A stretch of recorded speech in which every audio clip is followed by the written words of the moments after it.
Não percebeis desde já a formação da tempestade que deve assolar o velho mundo e reduzir a nada a soma das iniquidades terrenas? Ah, bendizei o Senhor, vós que tendes fé na sua soberana justiça, e que novos apóstolos da crença revelada pelas vozes proféticas superiores ides pregar o dogma novo da reencarnação e da elevação dos espíritos, segundo o bom ou mau desempenho de suas missões e a maneira por que suportaram as suas provas. Boa noite a todos e a todas. Deixai de temores. As línguas de fogo estão sob as vossas cabeças. Ó verdadeiros adeptos do Espiritismo, vós sois os eleitos de Deus. Ide e pregai a palavra divina. É chegada a hora em que deveis sacrificar os vossos hábitos, os vossos trabalhos, as vossas futilidades à sua propagação. Ide e pregai. Os espíritos elevados estão convosco. Falareis certamente a pessoas que não quererão escutar a palavra de Deus, porque essa palavra os convida incessantemente ao sacrifício. Pregareis o desinteresse aos avarentos, a abstinência aos dissolutos, a mansidão aos tiranos domésticos e aos déspotas. Palavras perdidas bem sei, mas que importa. É necessário regar com o vosso suor o terreno em que deveis semear, porque ele não frutificará, não produzirá, senão sob os esforços incessantes da enxada e da charrua evangélicas. Ide e pregai. Sim, vós todos, homens de boa fé, que tendes consciência de vossa inferioridade ao contemplar no infinito os mundos espaciais, parti em cruzada contra a injustiça e a iniquidade. Ide e aniquilai o culto do bezerro de ouro, que dia a dia mais se expande. Ide, que Deus vos conduz. Homens simples e ignorantes, vossas línguas se soltarão, e falareis como nenhum orador sabe falar. Ide e pregai, que as populações atentas receberão com alegria as vossas palavras de consolação, de fraternidade, de esperança e de paz. Que importam as ciladas que armarem no vosso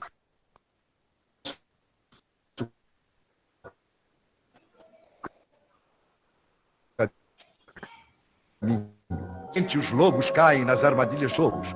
E de homens que sois grandes perante Deus, e que mais felizes do que Tomé, credes sem querer ver e aceitais os fatos da mediunidade, mesmo quando nada conseguistes obter por vós mesmos. Ide, o Espírito de Deus vos guia. Marcha, pois, para a frente, grandiosa falange da fé. E os pesados batalhões dos incrédulos se desvanecerão diante de ti, como as névoas da manhã aos primeiros raios do sol. A fé e a virtude que transporta montanhas, disse Jesus. As ainda mais pesadas que as maiores montanhas são as jazidas da impureza e de todos os vícios da impureza no coração humano. Parti, pois, cheios de coragem, para remover essas montanhas de iniquidades que as gerações futuras não devem conhecer, senão como pertencentes à idade das lendas, da mesma maneira como só imperfeitamente conheceis os períodos anteriores à civilização pagã. Sim, as revoluções morais e filosóficas vão eclodir em todos os pontos do globo. Aproxima-se a hora em que a luz divina brilhará sobre os dois mundos, que a desdenharão, aos sábios que desejarão prová-la, e aos simples e pequeninos que a aceitarão, pois principalmente entre os mártires do trabalho, nesta expiação terrena, encontrareis entusiasmo e fé. Ide, que estes receberão jubilosos, agradecendo e louvando a Deus a consolação divina que lhes oferecerdes. E baixando a fronte, renderão graças pelas aflições que a terra lhes reservou. Arme-se de decisão e coragem a vossa falange. Mãos à obra. O arado está pronto, a terra preparada. Arai. Ide e agradecei a Deus a gloriosa tarefa que vos concedeu. Mas cuidado, e entre os chamados para o Espiritismo, muitos se desviarão da senda. Atentai, pois, no vosso caminho e buscai a verdade. Perguntareis então, se entre os chamados para o Espiritismo muitos se transviaram, como reconhecer os que se acham no bom caminho? Responderemos, podeis reconhecê-los pelo ensino e a prática dos verdadeiros princípios da caridade, pela consolação que distribuírem aos aflitos, pelo amor que dedicarem ao próximo, pela sua abnegação e o seu altruísmo. Podeis reconhecê-los finalmente pela vitória dos seus princípios, porque Deus quer que a sua lei triunfe, e os que a seguem são os escolhidos que vencerão. Os que, porém, falseiam o espírito dessa lei para satisfazerem sua vaidade e sua ambição, serão destruídos. Erasto. Vamos fechar nossos olhos, nos equilibrar nesse momento, nos colocar em sintonia com a mensagem da noite de hoje, agradecendo a Deus a presença do nosso amigo que se dispôs a estar conosco, trazendo informações úteis para o nosso crescimento espiritual. Agradecer a espiritualidade maior que se encontra conosco desde cedo, preparando o ambiente e preparando as nossas mentes e os nossos corações para as informações que aqui vamos receber. Que Deus, na sua infinita misericórdia, nos dê a permissão de iniciarmos os nossos trabalhos. Que assim seja. Que assim seja, minha irmã. Boa noite aí para o Jorge, boa noite para a Neide, os demais que entraram agora. Nós vamos passar a palavra para nosso companheiro Marcelo, que veio de Santana nos prestigiar. De logo já deixamos nossos agradecimentos pela cooperação dele. Fique à vontade, meu irmão. Você vai ter aí 35 minutos em média, 40 no máximo, para sobrar um tempinho para algumas perguntas, alguns esclarecimentos. E se você quiser também abrir durante a palestra, você pode abrir para as pessoas perguntarem. Aqui é bastante flexível, que não é, na verdade, uma palestra, é um estudo. E hoje nós vamos ter o prazer de ouvir o companheiro falar a missão dos espíritas, do item 4, do capítulo 20, os trabalhadores de última hora, da última hora. Ok, Marcelo? Fique à vontade aí, meu. Boa noite, meus irmãos. Obrigado pela convivência nesse estudo que é importante. Eu vou... Deixa eu ver uma coisa aqui. Eu me perdi aqui. Eu vou querer ler a mensagem. A mensagem é bonita, é curta. Eu vou ver a mensagem do Evangelho do Espiritismo. Estou acessando aqui. Missão dos Espíritas. Não escutai já o ruído da tempestade que há de arrebatar o velho mundo e abismar no nada o conjunto das iniquidades terrestres? Bem dizer o Senhor, vós que haveis posto a vossa fé na sua soberana justiça, e que novos apóstolos da crença revelada pelas proféticas vozes superiores, e despregar o novo dogma da reencarnação e da elevação dos espíritos, conforme tenham cumprido bem ou mal suas missões e suportado suas provas terrestres. Então, observação aqui, olha. A reencarnação é um conceito muito antigo. Então, por que novo dogma? Porque o conceito de reencarnação espírita não é igual, idêntico, ao conceito de reencarnação do passado. Tem os complementos da doutrina espírita. Só uma observação. O texto de Kardec, ele tem algumas filigranas e exige um estudo. Novo dogma da reencarnação e da elevação dos espíritos, conforme tenham cumprido bem ou mal suas missões e suportado suas provas terrestres. Existe uma coisa original no espiritismo. Aqui eu posso notar, por exemplo, isso é diferente do budismo, que a reencarnação é para alcançar o nirvana. E às vezes a gente acha que tudo é a mesma coisa, não é. Não mais os assusteis. A língua de fogo está sobre vossas cabeças. Ó verdadeiros adeptos do Espiritismo. Todos escolhidos de Deus, e de pregai a palavra divina. É chegada a hora que deveis sacrificar a sua propagação, os vossos hábitos, os vossos trabalhos, as vossas ocupações fúteis. E de pregai, convosco estão os espíritos elevados.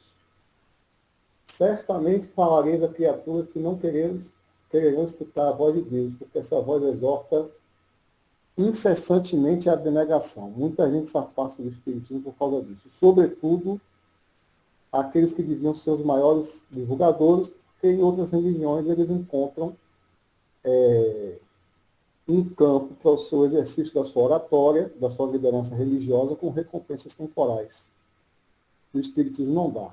Tem muita gente que deixa de ser espírita por causa disso. Pregarei os desinteresses aos ávaros, a abstinência aos dissolutos, a mansidão aos tiranos domésticos, como aos décadas. Palavras perdidas eu sei, mas não importa. Passe mister que reguei com vossos suores o terreno onde ter de semear, porquanto ele não frutificará e não produzirá, senão sob os reiterados golpes da enxada e da charrua evangélicas, e de pregai. Ou seja, não é tarefa fácil e rápida. Ou todos vós, homens de boa fé, conscientes da vossa inferioridade em face dos mundos disseminados pelo infinito. Lançai-vos em cruzada contra a injustiça e iniquidade, e de proscrever esse culto do bezerro de ouro, que a cada dia mais se alastra. A gente vê isso nos meios religiosos. Deus os guia, homens simples e ignorantes. Vossas línguas se soltarão e falareis como nenhum orador fala. E de pregai, que as populações atentas recolherão de todas as vossas palavras de consolação, de fraternidade, de esperança e de paz. Que importam as emboscadas que vos armem pelo caminho? Somente lobos, cães e armadilhas para lobos, porquanto o pastor saberá defender suas ovelhas das fogueiras imoradoras. E de homens que grandes diante de Deus, mais ditosos do que Tomé, crede sem fazer questão de ver, e aceitai os fatos da mediunidade, mesmo quando não tenhais conseguido obter por vós mesmos. E de o Espírito de Deus os conduz. E muita gente que tem fenômenos mediúnicos fantásticos não acredita. Marcha, pois, avante, falando imponente pela tua fé. Diante de ti os grandes batalhões dos incrédulos se dissiparão, como a bruma da manhã aos primeiros raios do sol nascente. A fé é virtude que desloca montanhas, disse Jesus. Toda a vida mais pesada que as maiores montanhas jazem depositadas nos corações dos homens. A impureza e todos os vícios que derivam da impureza. Parti então, cheio de coragem, para remover dessa montanha de iniquidades que as futuras gerações só deverão conhecer como lenda. Do mesmo modo que vós, que só muito imperfeitamente conheceis os tempos que antecederam a civilização pagã. Se em todos os pontos do globo vão produzir-se as subversões morais e filosóficas. Isso foi escrito há 150 anos. Aproxima-se a hora em que a luz divina se espargirá sobre 2 mundos. E depois elevai a palavra divina aos grandes que a desprezarão, aos eruditos que exigirão provas, aos pequenos e simples que a aceitarão, porque principalmente entre os mártires do trabalho, desta provação terrena, encontrais fervor e fé. E nós espíritas, frequentemente, nós desprezamos o público mais humilde, achando que espiritismo é só para doutor. Isso é uma questão que o movimento espírita tem que rever. E de se receberão com hinos de gratidão e louvores a Deus, a santa consolação que nos levarei. E baixarão a fonte, rendendo-lhe graças pelas aflições que a terra lhes estima. Arme-se vossas falanges de decisão e coragem, Mãos à obra. O arado está pronto. A terra espera. Arai. E de agradecer a Deus a gloriosa tarefa que ele vos confiou. Mas atenção. Entre os chamados para o Espiritismo, muitos se transviaram. Reparai, pois, vosso caminho seguir a verdade. Se entre os chamados, aí tem uma pergunta. Se entre os chamados para o Espiritismo, muitos se transviaram, quais os sinais pelos que se reconheceremos pelos que se acham no bom caminho? Reconhecê-lo-eis pelos princípios da verdadeira caridade que eles ensinarão e praticarão. Reconhecê-lo-eis pelo número de aflitos a que levam consolo. Isso é importante, viu? Reconhecê-lo-eis pelo seu amor ao próximo, pela sua abnegação, pelo seu desinteresse pessoal. Reconhecê-lo-eis finalmente pelo triunfo de seus princípios. Ou seja, não é pela faculdade mediúnica, pela facilidade da palavra, por quantas pessoas estão frequentando o centro espírita, por a pessoa ser um grande orador. Veja que os critérios são outros. Porque Deus quer o triunfo de sua lei. Os que seguem sua lei são os escolhidos e ele lhes dará a vitória. Mas ele destruirá aqueles que falseiam o espírito dessa lei e fazem dela degrau para contentar sua vaidade e sua ambição. Outra chamada sobre as questões religiosas do nosso tempo, que tem sido palco de vaidades e ambições. Lida essa mensagem, eu gostaria de destacar o seguinte. Primeiro, a gente tem que tirar do nosso imaginário a ideia de que a missão do espírita é um choque cultural, mas nós nos comportamos assim. A nossa missão não é introduzir um novo produto no mercado da fé. Se for para introduzir uma nova religião para concorrer com as outras, para o homem do terceiro milênio, não serve, é mais do mesmo. Uma nova religião, com novos líderes, uma nova seita, para concorrer com os outros, é mais do mesmo. A humanidade já conhece isso. O que você quer como espírita? Abrir uma casa religiosa com umas ideias diferentes da casa religiosa da esquina, porque você é mais sabido que o pastor e que o padre. E a pessoa vai ter respostas com você que não tem lá. Venha para cá que aqui a grama é mais verde. O mundo já está cheio disso. A proposta não é criar mais um concorrente no mercado da fé. Mais uma religião. A proposta está aqui no início do texto, e muitos espíritas não se atentam a isso. É porque a vida é simples, mas é dura. Bem, primeiro, diz aqui que o ruído da tempestade vai arrebatar o velho mundo e abismar no nada o conjunto das iniquidades terrenas. Então, existe um velho mundo que está ruindo. Quando o presidente da nossa federação, André Luiz Peixinho, comenta que nós temos que ter uma identidade enquanto espíritas, ele pergunta o seguinte: o que é que o espírita tem diferente dos outros? Porque, se não for para ser diferente, não há por que ser espírita. Você vai frequentar o centro espírita, vai estudar espiritismo, fazer o EJA, para se comportar como todo mundo se comporta, só que com uma placa de espírita na testa? Vai brigar por causa do time de futebol, vai concorrer com o irmão da religião, vai brigar por causa de política, vai pisar no pescoço do outro para subir na vida. As iniquidades do velho mundo. Não está dizendo aqui que o mundo está ruindo por causa das suas iniquidades? Então, inclusive, os assuntos financeiros envolvendo o nome de Deus, esse mundo que está ruindo na nossa frente aí.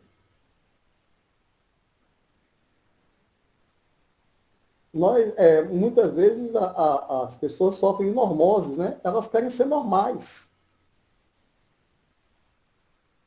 E eu vou dizer para vocês aqui com todas as letras, o espírita não pode ser uma pessoa normal. Se for para ser normal, não precisa ser espírita. Olha, vocês querem ver como o espírita é anormal? Eu vou citar, ele está desencarnado. É um homem que eu tenho muito respeito, inclusive eu estou com a missão de biografar ele. Ou deixa eu botar no notebook no carregador. Seu Everaldo foi prefeito de Teodoro Sampaio. Seu Everaldo, por que você não se candidata a prefeito novamente? Não, Marcelo, não, meu filho. Ele é idoso, né? Ele desencarnou já. Me chamaram para uma reunião do partido para decidir como falar mal do outro candidato. Então eu resolvi que eu não vou me candidatar. Isso é normal? Isso é ser espírita, gente. Eu estou falando de um homem que não aceitou ser candidato porque não queria participar de uma reunião do partido cujo objetivo era falar mal do outro. Mas o que eu vejo hoje no plano político é o contrário. São espíritas tentando levar o comportamento do mundo para dentro do centro espírita.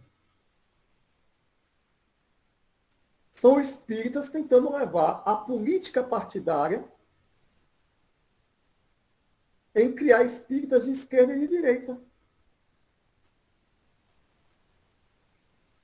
Esses são os valores do antigo mundo, que conforme a mensagem do livro dos Espíritos, ou do Evangelho segundo o Espiritismo, esse novo mundo está ruindo.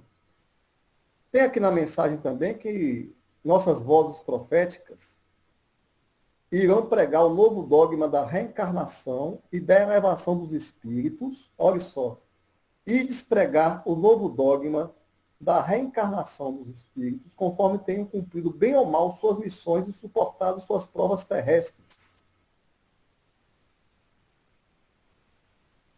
Parece que está se falando da velha reencarnação, da velha mente-psicose de Pitágoras. Mas esse conceito espírita, que a elevação do espírito se dá conforme tenham cumprido bem ou mal suas missões e suportado suas provas terrestres, infelizmente, é uma novidade para a Terra.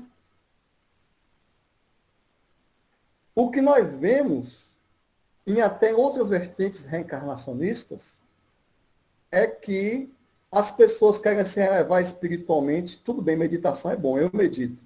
Meditando, acendendo incenso, botando cristal em casa, botando imagem, rezando a oração de São Francisco, rezando a oração de Bezerra, a corrente sagrada de Chico, frequentando o centro, frequentando o Acha, frequentando tal lugar.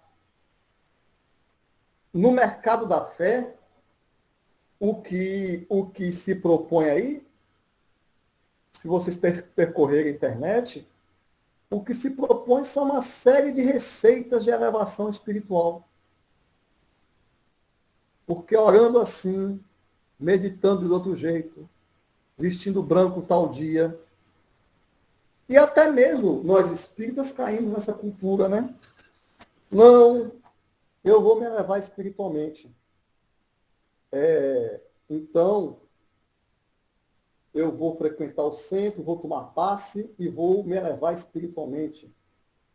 Ou vou dar algumas cestas básicas e aí estou me elevando espiritualmente.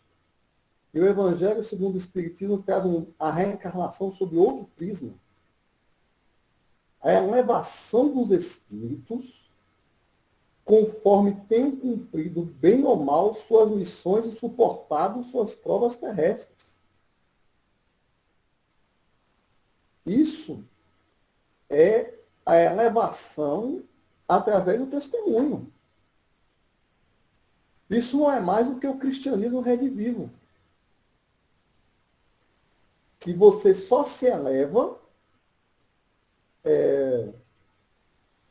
exercendo sua missão, que não necessariamente é aquela medida que agrada a sociedade, porque para você ser um homem de bem perante a sociedade, basta pagar suas contas, né? Botou o filho no colégio, pagou as contas, e como diz o povo, não bebo, não roubo, não fumo, eu sou um santo. Que mal vai a um santo desse, né? Então, mas o Evangelho segundo o Espiritismo nos diz que o critério de elevação espiritual é a execução da sua missão. E aí cada um tem uma missão. Isso é entre você e seu planejamento reencarnatório. A missão de cada qual é um problema entre você e seu anjo da guarda. E suportar as provas terrestres. O Espírito que escreveu a mensagem nos promete que as línguas de fogo estarão sobre as nossas cabeças. Ó verdadeiros adeptos do Espiritismo. Eu vou esclarecer isso aqui para quem não tem uma cultura bíblica para entender isso, né? Lá no livro de Atos dos Apóstolos, é conhecido o evento de Pentecostes.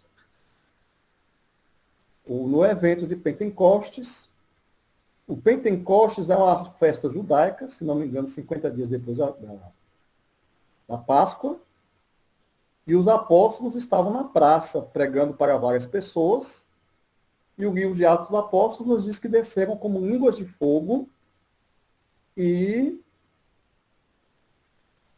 eles se manifestaram mediunicamente, né? E cada um falou uma língua diferente. Daí surgem as tais igrejas pentecostais, que praticam o fenômeno mediúnico em suas dependências, né? E uma pessoa me perguntou, mas como é essa mediunidade da pentecostal? É simples. É a mesma mediunidade do centro espírita e do terreiro. Mas quando é dentro da igreja, é de Deus. Quando é fora da igreja, é o demônio.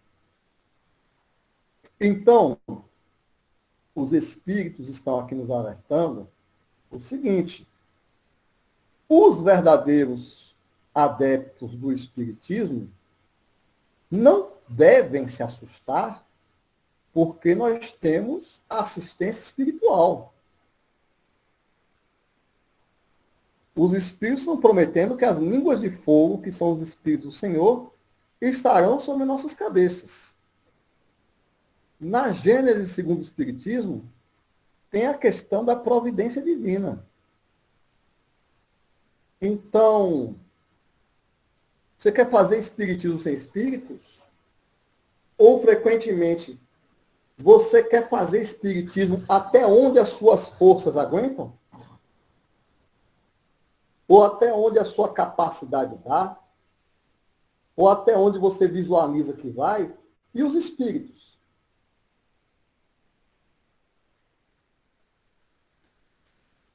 A gente se esquece dos espíritos. Você tem que fazer espiritismo até onde a sua assistência espiritual te manda. E você tem que ter assistência espiritual para isso. Não somos nós que determinamos. Está na Bíblia também. O Espírito sopra onde quer. Não somos nós que determinamos o tamanho do centro espírita. O tamanho da nossa ação de caridade. Os frequentadores que vão ter. Nós estamos a serviço de Jesus. É difícil entender isso, porque nós espíritas, às vezes, queremos planejar tudo, nós queremos formatar o movimento espírita, o centro espírita, os grupos, segundo o que vai na nossa cabeça. E, frequentemente, nós desistimos da missão, muito frequentemente, antes de começar, porque você não sabe como vai terminar. Você não sabe para onde vai, você não sabe como vai ser. Você não sabe as pessoas que vão chegar para colaborar. E aí você não quer, você nem começa. Mas os espíritos estão dizendo aqui, olha, não vos assustei, e de pregar a palavra divina, porque os espíritos é chegada a hora em que deveis sacrificar sua propagação, os vossos hábitos, os vossos trabalhos, as vossas ocupações fúteis.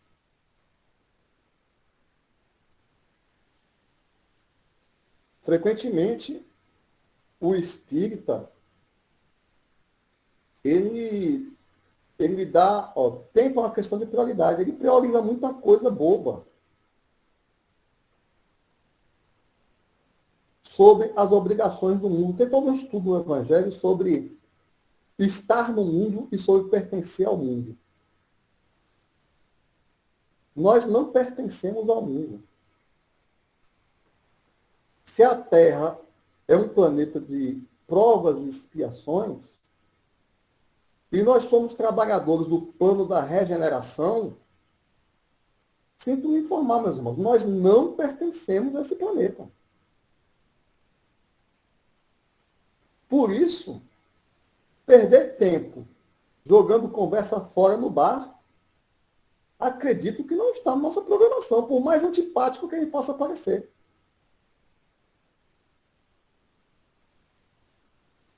A humanidade se ocupa de um monte de futilidades. Nós temos que ter a exata medida do nosso lazer. Vai passar horas assistindo televisão, assistindo novela, jogando conversa fora. A gente tem que ter essa medida. Acredito que uma boa medida do lazer do espírita é uma opinião pessoal minha, forma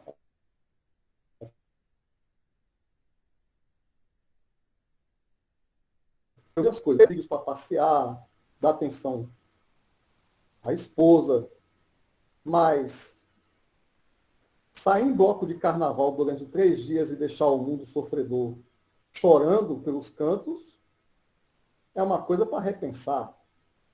Passar 30 dias na praia e não ir num centro espírita porque você está de férias, espírita de férias. A gente entende você passear, você tirar uma folga, mas você vai passar 30, 60 dias longe do espiritismo porque você tem 5 pós-graduação, precisa fazer mais uma. Essa questão das ocupações fúteis são para a gente refletir. É claro que nós não podemos ditar regra para ninguém. Porque cada ser humano tem sua missão. Né? E nós somos diferentes uns dos outros. Mas cada segundo na Terra é uma dádiva divina de trabalho e serviço. Então, nós devemos julgar perante nossa consciência e perante Deus sobre o uso do nosso tempo. Inclusive, o tempo que a gente fica nos grupos de WhatsApp falando mal dos políticos. Eu acho que é mais produtivo você sair de casa e fazer caridade. Tudo isso. Eu volto a dizer, nós não somos pessoas do mundo. O espírita não é um ser humano normal. O espírita é um espírita. E ele tem que se comportar como um missionário cristão. Inclusive, os nossos lazeres, eles devem ser construtivos. eles devem alimentar a alma. Você está com sua família, você está com seu filho no shopping. É uma coisa, passar 1 hora com um colega de trabalho num restaurante, no bar, falando mal da vida dos outros, sinceramente, é um tempo que a gente poderia estar dando uns passos por aí, né? Ou numa leitura construtiva. Por isso que o Espírito fala que nossas ocupações fúteis, nossas ocupações fúteis. Ele promete que conosco estarão os espíritos elevados. E diz aqui que o terreno não é fértil, né? Que a maior parte das pessoas não querem nos escutar, porque nós estamos exortando a abnegação. A humanidade terrestre está voltada para o prazer e para o lucro. É por isso, olha, tem muita gente que não entende. Então vamos ao choque de realidade. Se o Espiritismo tem as respostas, se o Espiritismo oferece cura de graça, se a gente está dando passe sem cobrar ninguém, se para ser espírita não precisa pagar dízimo, por que todo mundo, 50%, 90% das pessoas não se tornam espíritas? Porque as pessoas percebem, logo de saída, com 2 leituras do Evangelho segundo o Espiritismo, as pessoas percebem que para ser espírita é necessário assumir determinados compromissos morais. É por isso que eu, pessoalmente, isso é uma opinião pessoal minha, eu não vejo o Espiritismo como religião majoritária na humanidade. Pelos próximos séculos. Porque o Espiritismo nos convoca à abnegação. Aqui está dizendo, nos exorta incessantemente à abnegação. Ser espírita é tirar parte do seu tempo e do seu dinheiro para os outros. A religião espírita não paga salário. Não tem sacerdote espírita.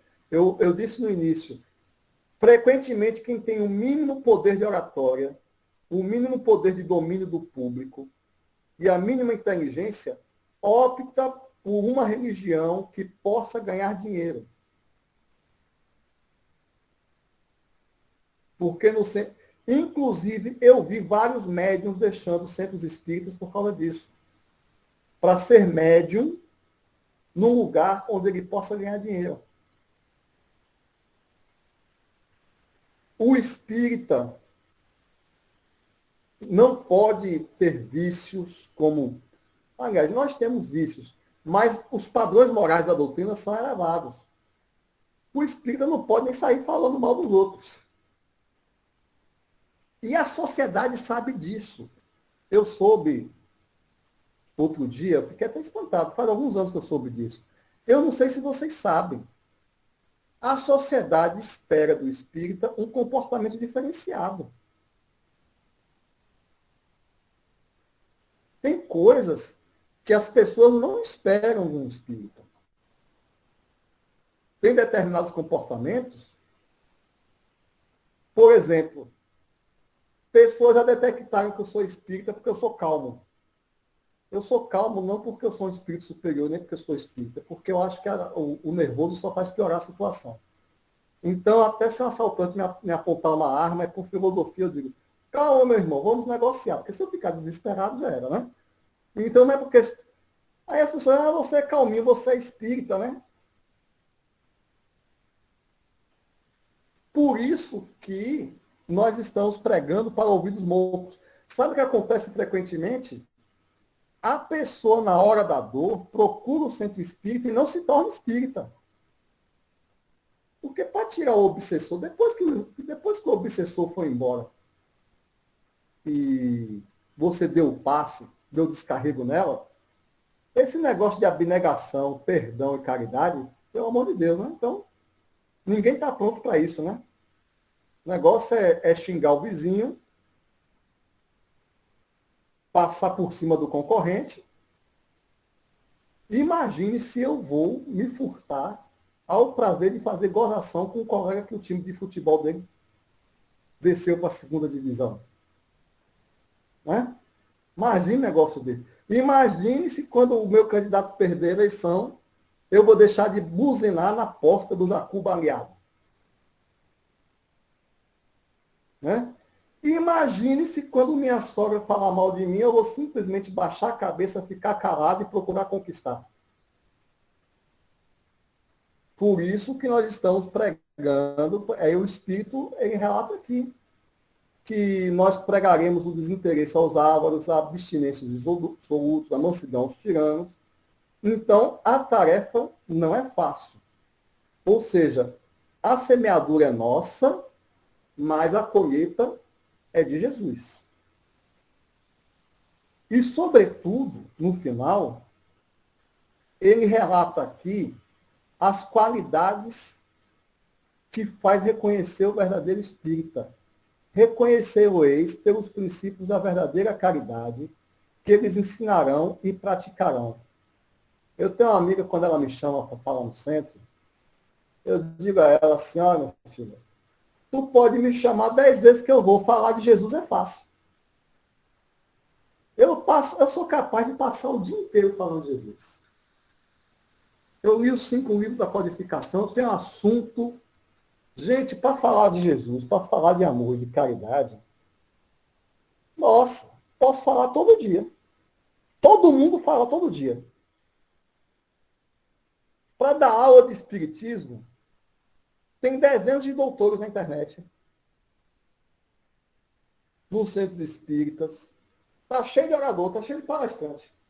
Está cheio de sabido, está cheio de espíritas sabidos no mundo. Tem um livro dos espíritos decorado e tal. Espiritualistas, com os mais diversos conceitos. Né? Cada um com o espiritismo à moda da casa. Do santo tal, da doutrina tal, da seita tal. Para falar de paz e amor, o mundo está cheio. Mas os espíritos não passam pano, né? Como diria. Está aqui, olha. Reconhecer-o-eis pelos princípios da verdadeira caridade que ensinarão e praticarão. Reconhecer-o-eis pelo número de aflitos a que levem consolo. Pelo seu amor ao próximo. Pela sua abnegação, pelo seu desinteresse pessoal. Isso devia ser uma regra para todas as religiões, mas se os outros religiosos ainda não se conscientizaram disso, às vezes eu divido o mundo entre os muitos que falam e os poucos que fazem. Está aí o verdadeiro espírita, o verdadeiro profeta. Você quer achar uma liderança espírita, um verdadeiro espírita? Não sou eu que estou dizendo, não. Está aqui. Comunicação de Erasto. Eu vou ler. Eu não preciso nem explicar isso aqui. Reconhecereis pelos princípios da verdadeira caridade que eles ensinarão e praticarão.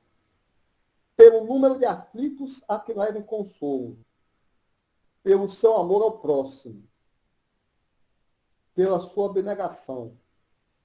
Pelo seu desinteresse pessoal. Está claro qual é o roteiro para ser espírita de verdade, né?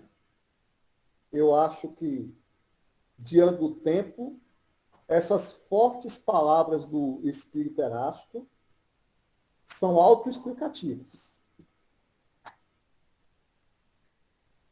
Nossa missão não é sair por aí dando aula de espiritismo. Nem dando aula de Jesus. Nossa missão é dar testemunho do Cristo. Se a gente dá testemunho, os Espíritos estão com a gente e não precisa falar uma palavra.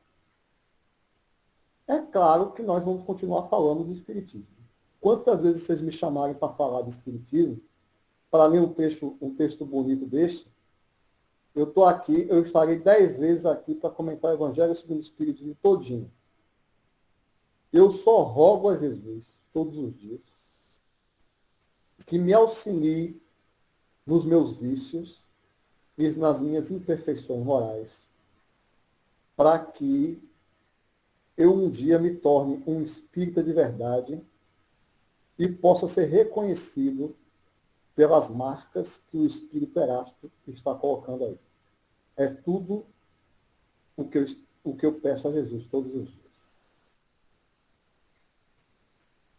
Agora, quem quiser fazer perguntas, pode fazer. Marcelo, boa noite, Agenor. Eu gostaria que você desse apesar de que você disse que é autoexplicativo, mas eu fiquei numa dúvida, sempre quando eu leio, eu fico nessa dúvida. Quando o Erasto diz aqui que Deus destruirá aqueles que falseiam o espírito de sua lei e que fazem dela degrau para contentar a vaidade e a sua ambição. Você poderia dar uma clareada nesse contextualizar, por favor? Isso aqui você vai ler, deixa eu até procurar aqui no Google, para eu dizer o título certo. Deve ser um processo mais simbólico, né? Deixa eu ver aqui se eu acho o título do livro certo. De Herculano Pires.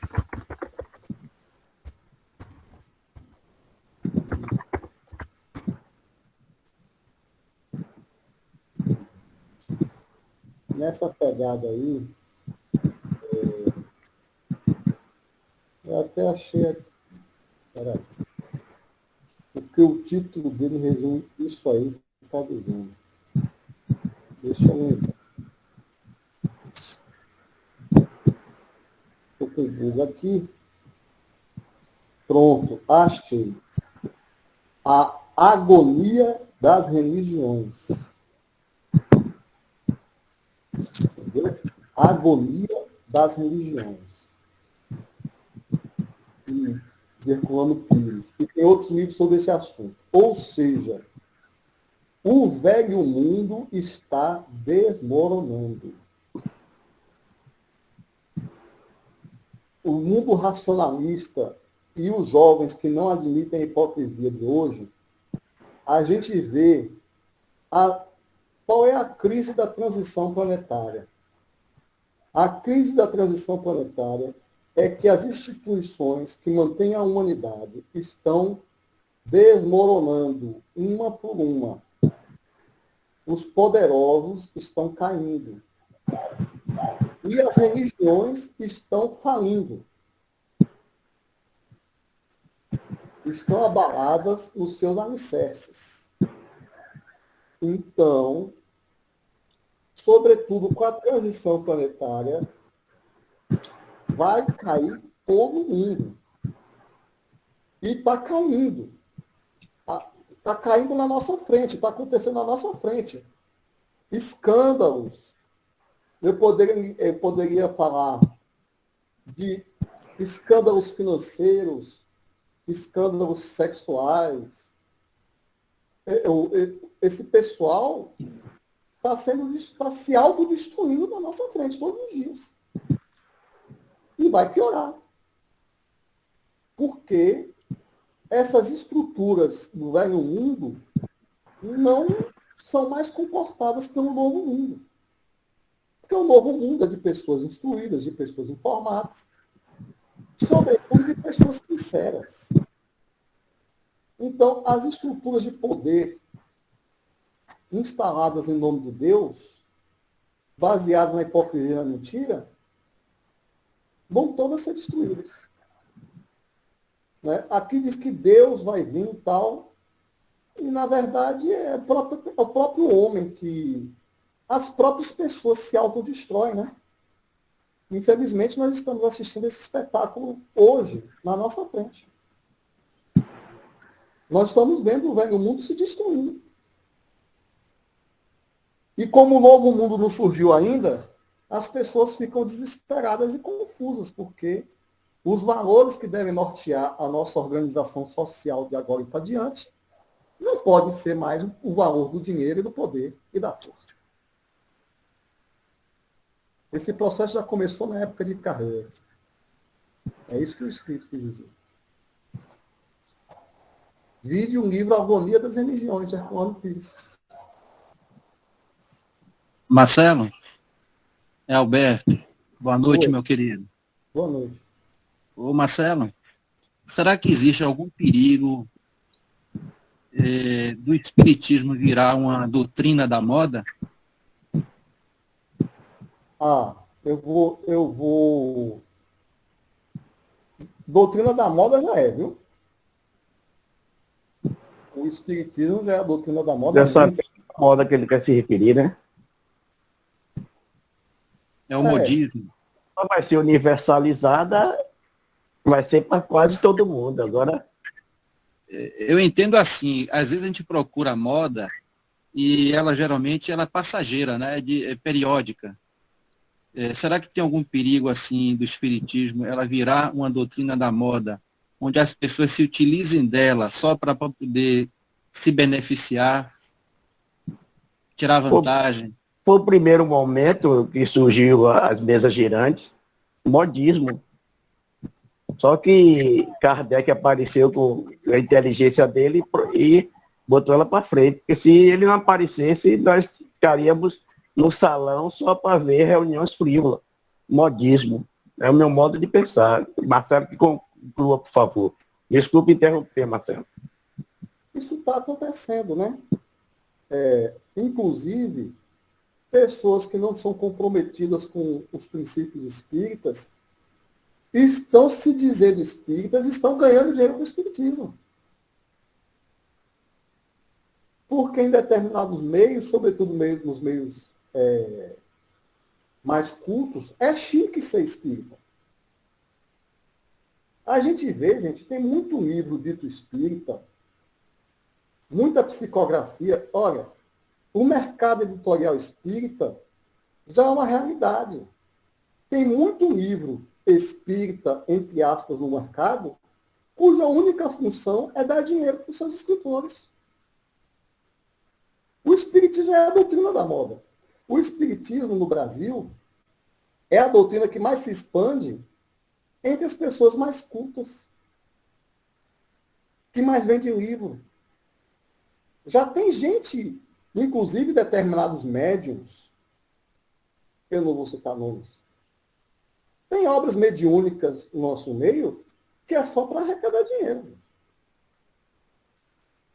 Mas Kardec trata sobre esse assunto.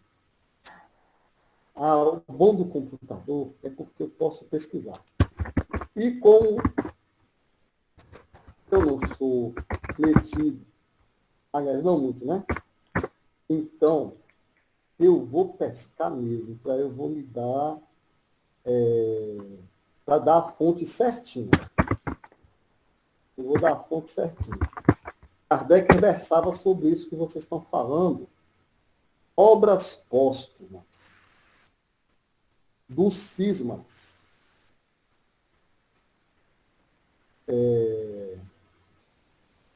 Kardec fala em obras póstumas.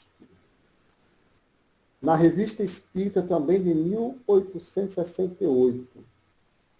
Mas vocês podem vir aqui, mas eu sei o conteúdo, né? Vocês podem vir na Revista Espírita de 1868, em obras póstumas, tem algum lugar também que Kardec trata no Evangelho segundo... Aqui achei. No Evangelho segundo o Espiritismo. Eu vou pegar o trecho aqui. de Kardec.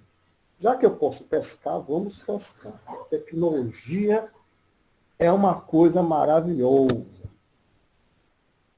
E eu vou dizer para vocês por que o espiritismo vai progredir apesar dos espíritas, né? Apesar de eu achar o preço rapidinho. Senão, porque eu lembro bem o que está escrito. Mas eu queria dar, eu não vou considerar a página agora. É o seguinte. Nós temos que lembrar que os patronos do espiritismo são os espíritos. Quando Kardec trata dos cismas. E que se uma ideia errada foi introduzida no meio espírita, os espíritos nos outros centros se manifestarão. Quando trata do cisma. Então, se surgir o espiritismo da moda para agregar gente, o espiritismo light, os espíritos vão continuar falando da verdadeira doutrina de Jesus, aquela da abnegação, da renúncia e da caridade. Kardec chega a dizer que se todos os livros espíritas forem queimados, o espiritismo continuará vivo. Porque ninguém pode queimar os espíritos. Então é o seguinte, vários movimentos modistas vão surgir no meio espírita. Cismas vão surgir. Conceitos errados vão surgir. Lideranças viciadas vão surgir. Só que os espíritos sempre vão restabelecer a verdade. A garantia do futuro do espiritismo são os espíritos. Como o espiritismo tem os médiuns têm um canal aberto, e como nós temos liberdade de pensamento, e os espíritas debatem uns com os outros, qualquer distorção que acontecer no meio espírita, os próprios espíritos vão combater através de outros médiuns. Porque a doutrina espírita tem esse debate livre de ideias. E os espíritas, ao contrário de outras religiões, eles têm esse contato direto com o alto. Por que outras religiões não têm? Porque tem o sacerdócio e os próprios sacerdotes privam os adeptos da religião de terem contato direto com os espíritos. Não é porque nós somos melhores, não. Então, mesmo que surja o espíritos da moda, os espíritos sempre vão restabelecer.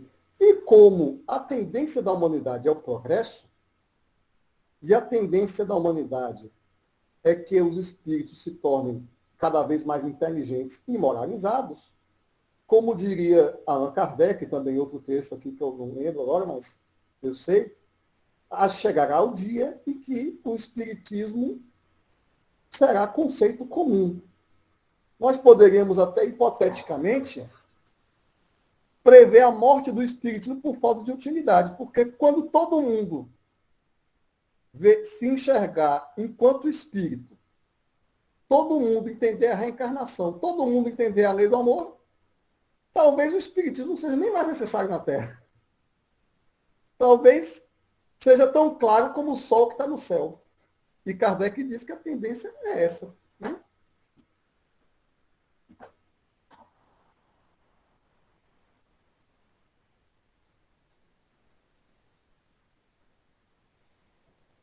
Obrigado, Marcelo.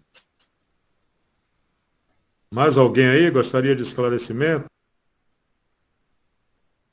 Estou dizendo, esse espiritismo de modismo, Herculano Pires diz no livro Agonia das Religiões, se nós tivéssemos o prejuízo nosso do espiritismo, é com espírita de sistema.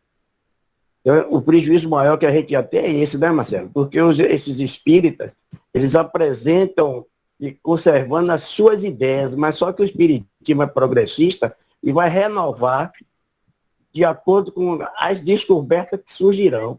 Então, isso a gente não corre esse risco desse modismo, não, viu? O irmão conhece um livro, tá vendo? Eu tenho.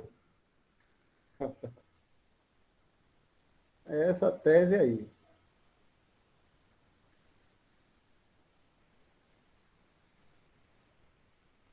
Sabe, Marcelo, No livro dos Espíritos também, né? eu, eu acho que o espiritismo nunca vai ser o modismo, você sabe por quê? Porque nós temos que mudar nossa conduta, nós temos que aprender a perdoar, até amar, porque se a gente pensar, a gente não sabe amar aquele amor que Jesus nos pede. Então, eu acredito que o espiritismo, ele modifica as pessoas como, assim, muitas coisas hoje, eu acredito que eu sou melhor por frequentar o espiritismo, frequentar centros. Eu vou para a praia também, fico 15 dias, faço evangelho, mas não frequento o centro. Entendeu? Ainda estou nessa. Mas eu acredito que ele modismo, eu acredito que ele não vai ser não, porque ele pede muito assim, mudança de conduta, sabe? Você tem que mostrar realmente, que nem você falou, que nós somos diferentes no dia a dia. E as pessoas vê essa diferença na gente. E somos cobrados também. Porque muitas vezes, quando você fala alguma coisa, você faz a primeira coisa que a pessoa fala, o que que é? Ué, você não é espírita? E a gente fala, só, mas a gente é, e a gente, espírita a gente está tentando ser, né? Eu acredito que eu não vou ser esse espírita que, assim, que você falou aí, que a gente tem que ser. Eu acredito que eu não vou ser, que eu vejo novela, vou para praia, vou para casamento, vou para final de semana com os amigos, mas eu tento levar o espiritismo para onde eu vou, entendeu? Comigo. Porque teve uma passagem de Chico e de Emmanuel, que ele entrou lá na casa, no lugar das primas, né? Aí ele falou, mas Chico perguntou para o Emmanuel, ele falou, importante não é quando você entra, importante é como você sai. E eu penso assim também, sabe? Eu estou tentando ser espírita, mas assim, ainda com tudo isso que você falou, né? Que de ano, passa um mês na praia, faz o evangelho, mas não frequenta o centro. E às vezes se reúne, sabe? Às vezes joga uma conversa fora, assim. Espírita, viu? E é isso. Lá em Caixa Prego tem centro, viu? Não sei qual é a praia que você vai. E é isso. Eu acho que ela não conhece Caixa Prego, não, Marcelo. Ela é de São Paulo. Não conheço mesmo. O que é? O que é? Ah, Itaparica. É uma praia na ilha de Itaparica, diz. Eu amo praia, né? Não conheço mesmo. Não conheço, não. Eu falo lá todo ano. Lá o Marcelo não tem vez. Eu conheço uma pessoa que, quando fala uma coisa assim que ela não conhece, ela pergunta, é de comer ou de passar no cabelo? É mesmo. É Dionísio que fala assim, seu Érico. Na praia Quando ela não conhece uma coisa, fala o nome para ela que ela não conhece, ou você explica o que é, ela diz, isso é de comer ou de passar no cabelo. Marcelo, eu gostaria de explorar um pouco mais o assunto que a Genô trouxe à tela sobre o seguinte. Se você puder me esclarecer, eu agradeço. A passagem que está no Evangelho diz assim, ele, com E maiúsculo, significando que é Deus, destruirá aqueles que falseiam o espiritismo dessa lei e fazem dela degrau para contentar sua vaidade e sua ambição. A vaidade e a ambição são elementos nocivos à humanidade. Nos centros que a gente encontra pessoas vaidosas, ambiciosas, como se comportar perante esses espíritas? O que fazermos? Como nos defendermos? Inclusive, uma coisa que é muito séria nesse caso aí, são as mulheres. As mulheres no centro espírita são muito visadas por pessoas vaidosas, por pessoas ambiciosas, inclusive pelo assédio, né? Eu hoje mesmo recebi uma ligação de uma pessoa que estava se queixando disso.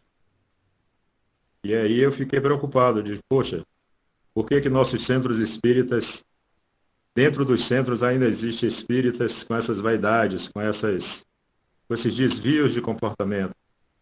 Como que a gente se defende disso? Como que a gente se defende desses falsos profetas? O que é que você sugere? Porque é o seguinte, existe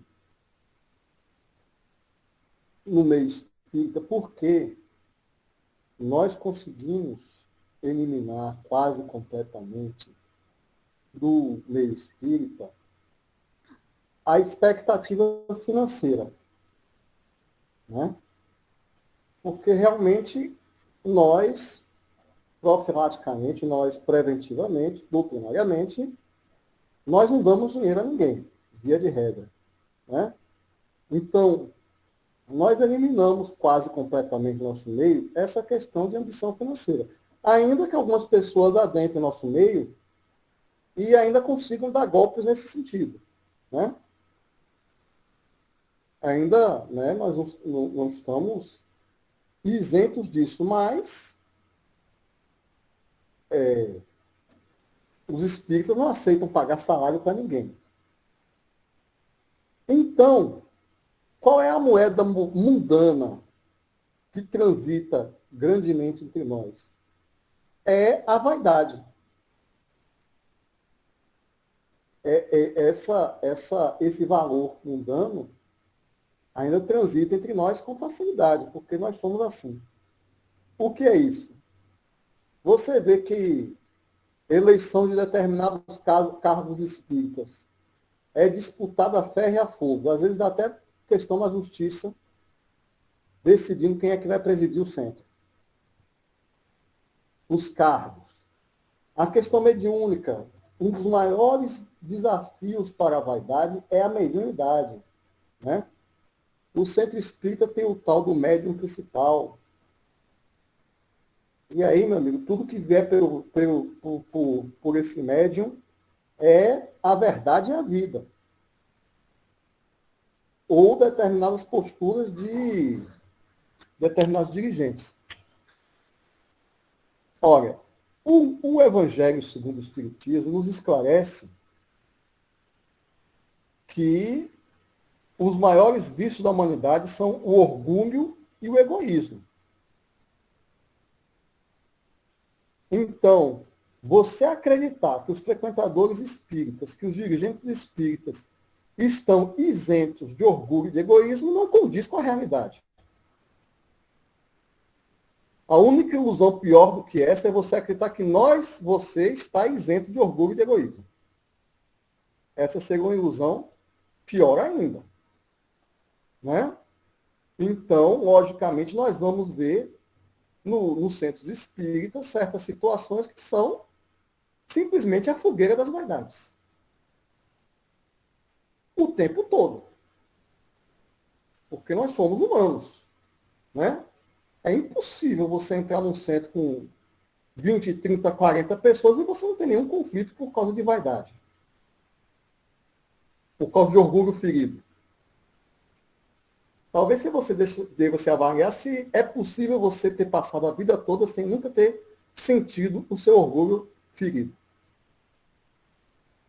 Então, simplesmente sobre a pergunta feita, como nós devemos combater, nós não devemos combater. Nós devemos combater o nosso orgulho, a nossa vaidade, os nossos problemas de caráter. Sobre os problemas de caráter dos outros, a gente perdoa, convive e administra. Quem sou eu para combater a vaidade de alguém? Se a pessoa se acha o suprassumo da humanidade porque é presidente do centro, paciência. Você não vai combater. Né? Você Marcelo, pode se candidatar na próxima eleição. Marcelo, eu não usei o termo combater, não. Eu falei defender. Como Defender. que nós vamos nos defender. Ainda uso a mesma. A defesa é o silêncio e o trabalho. Eu não bato boca com ninguém. Não disputo nada com ninguém. Não disputo com ninguém para ver quem tem a razão. Se o cara quer fazer o trabalho do jeito dele, deixa ele fazer. Se ele me expulsar do centro, eu procuro outro centro, sem falar coisa alguma. Eu acabei de passar por isso. Né? E eu não disse uma palavra, eu não fiz meu protesto, eu não fiz nada. Eu obedeci, baixei a cabeça, continuei amigo da pessoa, servindo a instituição e executando o trabalho que não me deixaram executar lá em outro lugar. Minha defesa é o trabalho. Se falarem mal de mim, se não gostarem do jeito que eu vejo o espiritismo, se acharem que eu estou errado, minha defesa é isso aqui, ó. Está aqui escrito. Vou voltar ao texto. Aqui, ó. Reconhecer-o-eis pelo número de aflitos que levem consolo. Então, você continua trabalhando. O mal se destrói por si mesmo. Se o irmão está um poço de vaidades, as pessoas vão se afastar do centro dele. A liderança da pessoa vai se esvaziar. A pessoa frequentemente se autodestrói sozinha. No Evangelho segundo o Espiritismo diz que nós só devemos denunciar o mal quando esse mal estiver prejudicando a coletividade e for necessário denunciar o mal. Está lá no Evangelho segundo o Espiritismo. A gente só denuncia publicamente quem faz o mal se for para defender a coletividade. Se não precisar, silencia e trabalha. Baixa a cabeça. Silencia e trabalha. E entrega aos bons espíritos, porque espírito existe e Deus existe. E a minha defesa é Jesus. Quem me protege de toda situação. Às vezes a gente está num trabalho no centro espírita, outros vêm para destruir o trabalho, para prejudicar. Eu silencio e continuo trabalhando e espero por Jesus. Né? Faço minhas boas relações com meus colegas de trabalho, converso situações, peço sugestão, escuto crítica. Posso até conversar com a pessoa, meu irmão, não é assim desse jeito e tal. Você está errado. Se tiver espaço para isso, né? Mas no coração, o trabalho não é meu, o trabalho pertence a Jesus, Jesus que cuida de tudo, e eu continuo trabalhando em qualquer situação, mesmo em situações que eu acho errada, mesmo sob diretivas que eu não concorde, continuo trabalhando. Se a direção, por vaidade ou por alguma coisa, disser que tem que ser do jeito deles, eu faço do jeito deles. Porque a minha defesa é o Evangelho. É amar, trabalhar, praticar caridade, não entrar em discussões estéreis, não bater cabeça, não bater... Mas acredito, Marcelo, que deve defender a crítica, né? Porque a gente ser criticado por pessoas que não têm qualidade de cultura nem bom senso, a gente não pode baixar a cabeça porque é espírito. A gente tem que ter... Eu vou me dar... Hein? A gente tem que também qualificar esse nosso ponto de vista para que as pessoas respeitem as qualidades que a gente está fazendo. Por isso que a crítica ela é necessária quando alguém que critica sabe o que está criticando. Eu vou lhe dizer o seguinte. Chico Xavier estava sofrendo pesadas críticas dos espíritas. Eu sei. Né? E pesadas críticas da imprensa brasileira. A revista O Cruzeiro publicou uma reportagem sobre ele, colocando ele como impostor. Tirou até uma foto dele na banheira. E ele inocente, né? Chico, né? Ele foi derramar lágrimas com Emmanuel. E agora, Emmanuel, o que é que eu faço? Chico, não faça nada. Silencia e trabalha. Meu irmão, não jogue pérolas a porcos, não. Continue trabalhando. Se a pessoa está aberta ao diálogo, amigo seu, ou é uma pessoa que você possa conversar com ela e trocar ideias, fantástico. Se a pessoa só quer criticar, não está aberta ao diálogo, ela quer destruir sua reputação, não perca seu tempo. Continue trabalhando. O trabalho, a caridade é a defesa do cristão. Chico foi um dos espíritas mais criticados por todo mundo.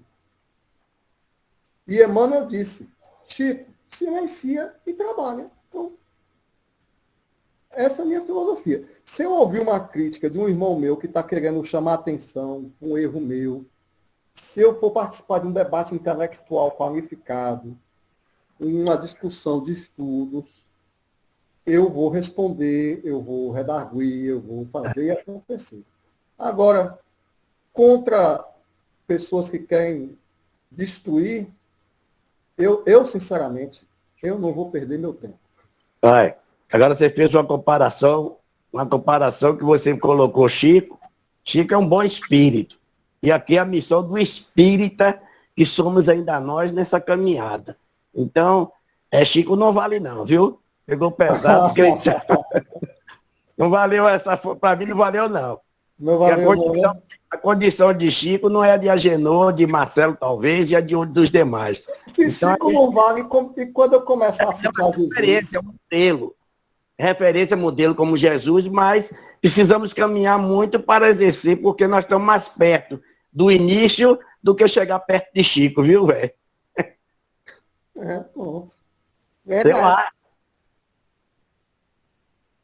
Marcelo, o pensamento doutrinário realmente é esse que você coloca. Eu concordo em parte, porque adoto também essa posição de Agenor, de que é difícil a gente fazer aqui, porque a gente não está ainda com a evolução, né? Nem que alcance o visual de Chico, quanto mais fazer como ele fez. Então, para a gente se torna um pouco mais difícil, porque não temos ainda este avanço. E quanto à questão da defesa, eu acho que não custa nada, de vez em quando, a gente alertar o irmão, que também, de certa forma, é uma caridade. Se você identifica um irmão em equívoco, independente de ter proximidade ou não, independente de ter acesso a ele ou não, eu acho que é um direito e um dever do espírita chamar a atenção. Agora tem de ter o cuidado para não criar o embate.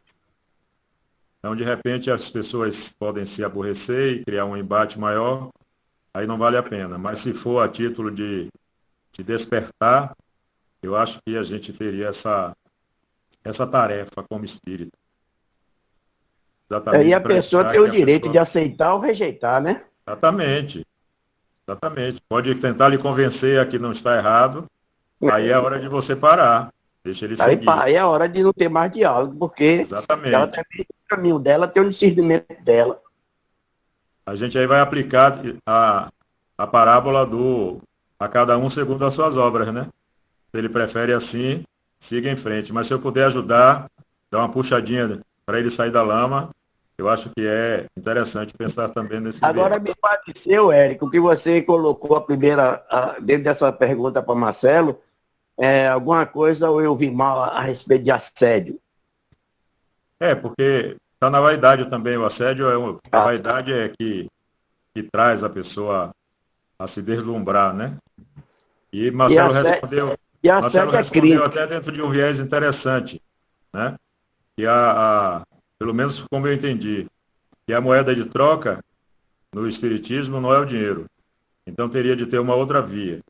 E aí a gente pode fazer a adaptação de que o assédio seria uma moeda de troca. Pelo menos eu entendi nesse viés. Não sei se estou enganado, Marcelo. Sim, porque tem muita questão de vaidade, de ego. Tem muita gente alimentando o ego dentro do centro. Então, eu não entendi que tipo de assédio você está falando, mas eu acho que não precisamos entrar nesse detalhe. Mas tem muita projeção egóica dentro do centro, às vezes as pessoas projetam suas frustrações, sabe? E querem se realizar pela sua liderança ou pela sua autoridade no centro. Nesse sentido aí, acontece. Mantenhamos-nos vigilantes. Fica com o palestrante o encerramento. Então, com você, Marcelo. Nosso grupo agradece muito sua presença. Fique à vontade com a oração de encerramento.